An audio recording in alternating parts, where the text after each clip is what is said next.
ആയിട്ടുള്ള transparent neck kurtis ആയിട്ടാണ് നമ്മൾ വന്നിരിക്കുന്നത്. നല്ല ഹെവി ആയിട്ടുള്ള ഹാൻഡ് വർക്ക് വരുന്ന നെക്കാണ് കൊടുത്തേക്കുന്നത്. ഇതിന്റെ യോക്ക് പോർഷൻ, അതായത് നെക്ക് ലൈൻ കാണുമ്പോൾ തന്നെ നിങ്ങൾക്ക് മനസ്സിലാവും ബ്യൂട്ടിഫുൾ ആയിട്ടുള്ള വർക്കാണ് കൊടുത്തേക്കുന്നത്. മറ്റൊരു പ്രത്യേകത എന്താണെന്ന് പറഞ്ഞാൽ ഫാബ്രിക്കിന്റെ സെയിം കളറിലെ പേഴ്സ് ആണ് നമ്മൾ ഇവിടെ ഫ്ലവേഴ്സിന്റെ ഷേപ്പ് കൊടുത്തേക്കുന്നത്. കട്ട് ബീഡ്സും സീക്വൻസും എല്ലാം യൂസ് ചെയ്ത് ഒരു ബ്യൂട്ടിഫുൾ വർക്കാണ് നമ്മൾ യോക്കിൽ കൊടുത്തേക്കുന്നത്.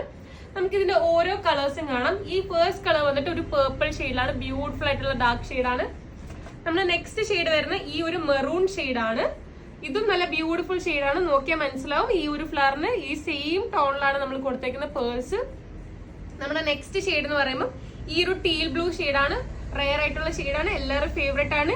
ഇത് നമ്മൾ നെക്കിൽ നെറ്റ് കൊടുത്തിട്ടുണ്ട്. അതാണ് ഇതിന്റെ മറ്റൊരു ഭംഗി എന്ന് പറഞ്ഞാൽ സ്ലീവ്സിന്റെ ലെങ്ത് വരുന്നത് എൽബോന്റെ താഴെ വരെയാണ് വരുന്നത്.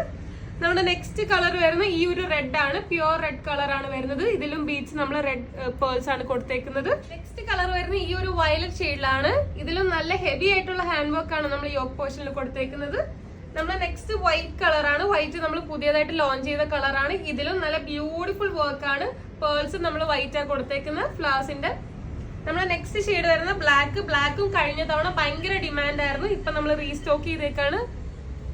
നെക്സ്റ്റ് നമ്മുടെ ഷെയ്ഡ് വരുന്ന റെഡിഷ് മെറൂൺ. നമ്മൾ മെറൂൺ കണ്ടു, ഇത് റെഡിഷ് മെറൂൺ ആണ് വരുന്നത്. എല്ലാത്തിനും സെയിം വർക്കാണ് യോക്കിൽ പോകുന്നത്. ബ്യൂട്ടിഫുൾ വർക്കാണ്. Last and final shade